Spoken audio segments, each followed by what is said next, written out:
Et salut toi, bienvenue sur la chaîne la moins productive de tout YouTube. On est de retour pour un 18e épisode de Néo Ruraux. La dernière fois, on s'était occupé d'assainir les murs de la grange, notre future habitation. Aujourd'hui, on s'attaque à un autre gros morceau, les réseaux.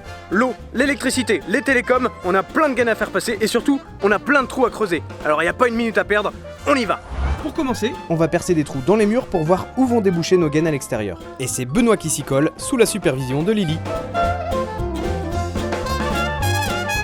Mais qu'est-ce qu'il fait ? De l'autre côté de la pièce, je m'occupe de l'évacuation des eaux usées. Ça, c'est pour les petits trous. Pour le plus gros trou, c'est-à-dire la tranchée, je me suis heureusement fait prêter une mini-pelle par Julien, un voisin. Merci à lui. Parce que là, c'est du lourd. On va creuser une tranchée de 1 mètre sur 1 mètre pour faire passer tous les réseaux.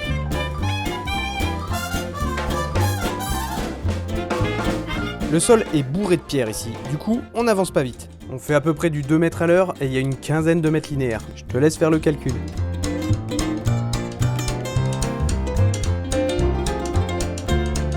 Le monde se divise en 2 catégories. Ceux qui ont un pistolet chargé et ceux qui creusent. Toi, tu creuses.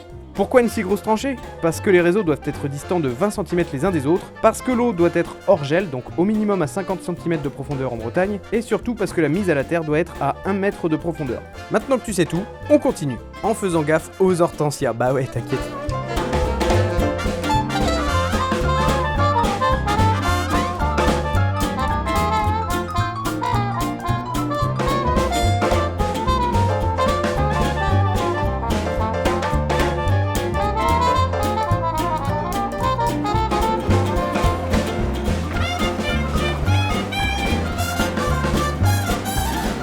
Yes, on commence à s'approcher du but. Je peaufine à la main pour que tout soit plus ou moins de niveau. Voilà, la tranchée est prête, on peut s'attaquer au réseau. Et on va commencer par l'électricité, ou plus précisément, la mise à la terre. La mise à la terre, c'est obligatoire et essentiel dans un réseau électrique, à part si tu veux te prendre des coups de bourre à chaque fois que tu utilises un appareil. Personne n'aime bien se prendre des coups de bourre. Pour commencer, ça peut paraître contre-productif, mais je remets une couche de terre végétale dans le fond de la tranchée. Je t'explique pourquoi juste après. La mise à la terre se fait à l'aide d'une tresse en cuivre de 25 mm². Je l'enfile d'abord dans une petite gaine de 25 mm pour le passage sous dalle à l'intérieur de la grange. À l'extérieur, au contraire, il faut que la tresse en cuivre soit au contact direct de la terre pour réduire sa résistance au minimum. Sinon, ça sert à rien. Et donc, la terre végétale, c'est intéressant pour réduire encore la résistance parce que la terre en profondeur a la tendance à être caillouteuse et c'est pas terrible pour le contact. Il y a plusieurs méthodes possibles pour une mise à la terre. Il y a la boucle en fond de fouille, c'est ce qu'il y a de mieux, mais c'est plus adapté aux constructions neuves.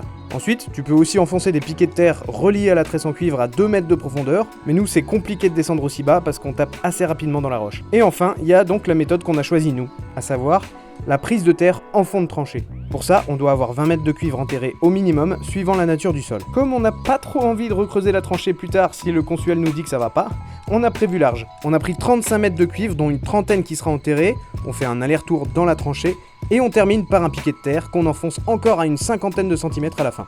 Là, on est tranquille. Et je vais ensuite la recouvrir encore de terre végétale pour qu'elle soit bien enrobée dedans. Benoît est parti, je continue solo. Par-dessus ma terre végétale qui enrobe ma tresse de cuivre, j'ai remis une petite couche de terre qu'il y avait dans le fond du trou qui était plus sableuse, plus dure.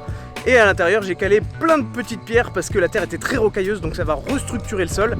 Et enfin, par-dessus, là, je rajoute un petit lit de sable, comme ça va poser les gaines. C'est incompressible, donc ça va éviter qu'elles se déforment dans le temps, qu'elles se tordent.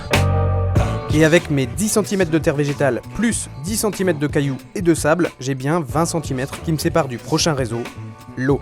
Je vais passer donc un PE de diamètre 32 dans une gaine en plastique bleu. La gaine en plastique, c'est pas obligatoire, mais on sait jamais, hein, un engin peut passer, écraser le tuyau, donc je préfère jouer la sécurité et le passer dans une gaine. Pourquoi du PE de 32 ? Parce que communément, c'est plutôt du PE de diamètre 25 qu'on met dans les habitations. Mais moi, ça va alimenter notre grange, donc notre future habitation, potentiellement un futur gîte. C'est quasi sûr, et aussi un futur atelier de transformation, donc une cuisine industrielle où on aura besoin d'eau, peut-être même qu'on va arroser avec, donc il valait mieux prendre le plus gros diamètre possible pour pouvoir avoir du débit partout quoi. À chaque endroit où je vais faire un raccord dans mon réseau d'eau, je place un regard pour pouvoir intervenir plus facilement s'il y a une fuite plus tard.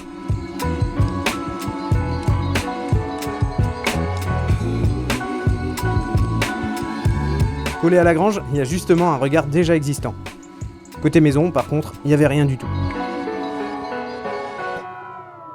Tous les regards sont placés, maintenant on peut vraiment s'attaquer aux gaines. Bon, fais pas comme nous pour passer tes tuyaux dans tes gaines, nous on s'y est pris comme des manches. Prends le temps de t'installer un petit système pour dérouler tout ça plus facilement parce que ça a vite fait de s'en mêler et ça devient l'enfer. Bon voilà, je suis au niveau du regard du réseau, j'ai mis mon tuyau dans ma gaine avec un petit raccord en laiton pour venir me piquer sur l'arrivée d'eau du réseau. J'ai ma filasse avec de la pâte à joint, donc j'ai plus qu'à faire mon premier raccord. Espérons que ce ne soit pas un faux raccord. Ok, blague de monteur.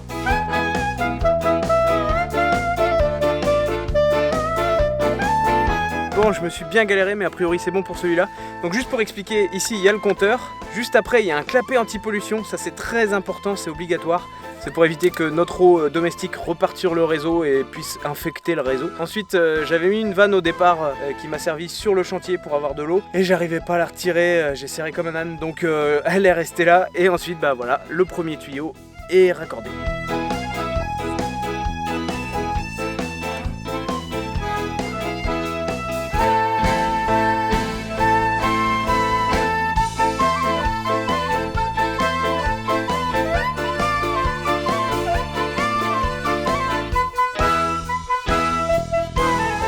Bon alors pour l'instant, qu'est-ce que j'ai fait? Je suis parti du réseau, j'ai fait courir un tuyau de 32 mm jusqu'ici. On va continuer vers la grange qui est juste à côté. J'ai fait un petit embranchement en T où j'ai fait une réduction en 25 pour arriver à la maison parce qu'on n'a pas besoin d'un diamètre 32, d'avoir un si gros débit pour une petite habitation où il y aura seulement une seule chambre. Donc raccord 32, 32, 25. C'est un raccord un peu compliqué à trouver, je ne l'ai pas trouvé en laiton, je l'ai trouvé que en plastique. Et pour l'instant j'ai mis un petit bouchon parce qu'on va pas raccorder tout de suite la maison, là c'est pas encore le sujet. Et pour l'instant on se concentre sur la grange. Donc on est parti, maintenant je vais continuer en 32 par là.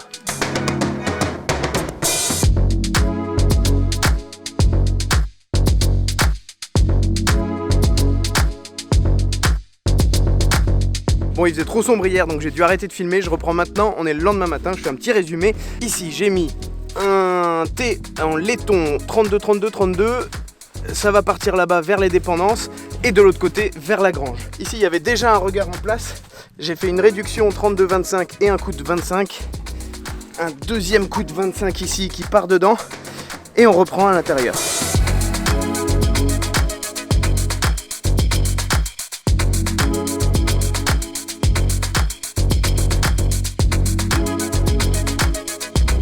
Alors j'en ai pas encore parlé, mais depuis le début j'utilise un coupe-tube PVC.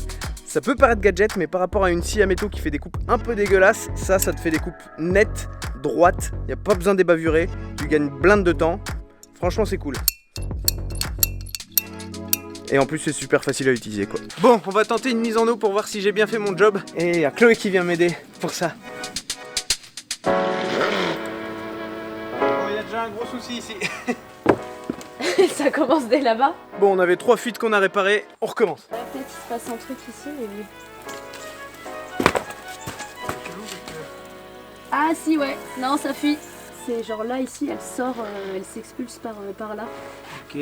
Genre elle fait pfff, comme ça. Et à l'intérieur, il n'y avait rien. À l'intérieur, okay. Bah j'ai pas trop eu le temps d'aller voir, mais il s'est rien passé en tout cas. Je vais aller voir s'il y a des gouttes, mais... Les raccords plastiques, c'est de la merde.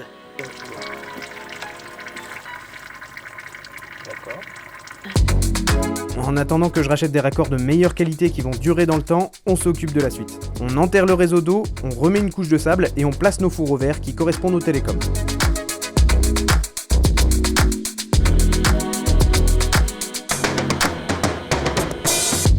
Je fais passer 2 fourreaux, un pour la ligne classique et un autre pour la fibre quand elle sera là. Pour l'instant, on n'a que ces fourreaux à placer, c'est notre opérateur qui fera le raccordement plus tard. Et ensuite, rebelote, 10 cm de terre et 10 cm de sable.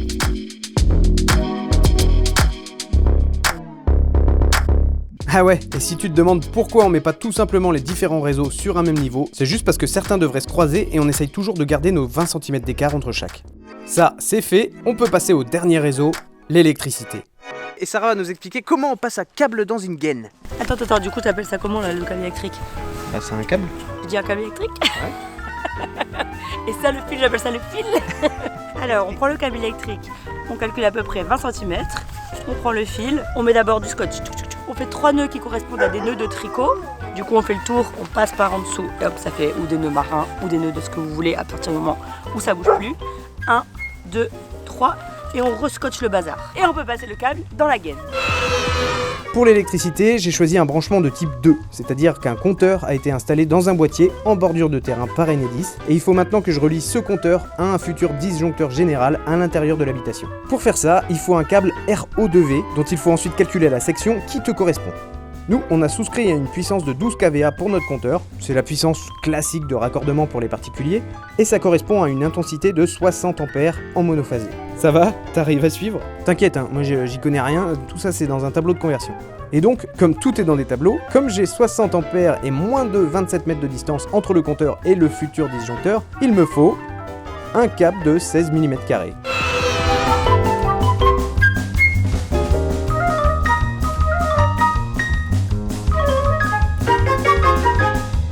Et on est le lendemain matin encore une fois, on a passé les réseaux d'eau, les réseaux de télécom, les réseaux électriques pour ce qui concerne la grange, donc il reste une dernière étape avant de reboucher définitivement le fossé, placer le grillage avertisseur. Pour le code couleur, c'est facile, c'est le même que pour les fourreaux. Bleu pour l'eau, rouge pour l'électricité, vert pour les télécoms. Mais c'est joli ça dis donc, on a presque pas envie de reboucher. Ouais bon, c'est pas très réaliste. J'y vais et à la main parce que la mini-pelle est en maintenance. Autant te dire que ça m'a pris quelques soirées. You look great, I like you, I can't wait. A first time, a first date. You're so fine, I'm so late. You sip wine, I drink straight. Don't waste time to my place. I feel my heart erase. So catch me if I fall. Et on s'arrête là pour aujourd'hui. Il me reste à raccorder, ou en tout cas préparer les raccordements pour les dépendances qui sont derrière. Et surtout, couler enfin une dalle dans la grange. Mais ça, ce sera dans le prochain épisode. Et je te promets que ce sera dans pas trop longtemps. Mais si tu veux être sûr de pas le louper, eh bah t'as qu'à t'abonner. Et si tu veux continuer à nous soutenir, eh bah rien de tel qu'un petit pouce en l'air ou un commentaire. Allez, ciao! Et dans le prochain épisode, on continue de passer des gaines et on fait couler 10 mètres cubes de béton de chaux. Ouais mon gars, j'espère que tu seras là pour voir ça.